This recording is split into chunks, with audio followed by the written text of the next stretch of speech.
আমি খুব সারপ্রাইজ, যেটা আমি বলতে চাই, মানে খুব সারপ্রাইজ। মানে আমি মেইন রোড থেকে ঢুকলাম, তো ওইখানে শুরু করছে ব্যানার ব্র্যান্ডিং। আর এটা আমার ফার্স্ট টাইম আমি একটা গ্রামের খেলা মানে আসছিলাম। সো ফার্স্ট টাইম এক্সপিরিয়েন্স খুবই খুবই ভালো, খুব পজিটিভ।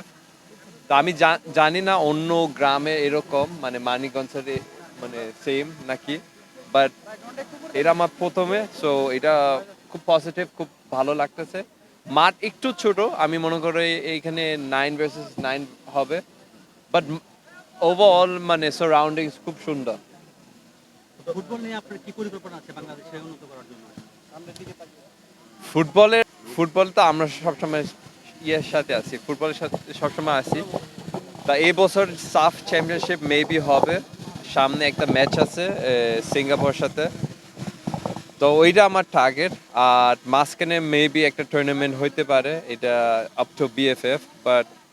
বাট ফুটবলে আপনারা লাস্ট ইয়ার যতটুক ম্যাচ যেটা গেছে, আপনি প্রত্যেক ম্যাচ ফুল স্টেডিয়াম ছিলেন। তো আমি চাই সেম এই বছর, বাট সেম সেম পারফরমেন্স করতে হবে, আরো বেটার চাই। আর বাংলাদেশের টিম আরো এগিয়ে যাইতে হবে, কারণ এখানে যারা আছে ওরা সব ফুটবল লাভার, সব ফুটবল ফ্যান, খেলোয়াড়।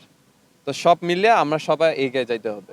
মানে গ্রামের যারা গ্রামে থাকে, যারা ঢাকা আসতে পারবে না, ওরার জন্য একটা ভালো মাঠ দরকার, একটা ভালো প্র্যাকটিস মাঠ দরকার, একটা ভালো কোচিং স্টাফ দরকার। তা এইভাবে ওরা ডেভেলপ করতে পারে।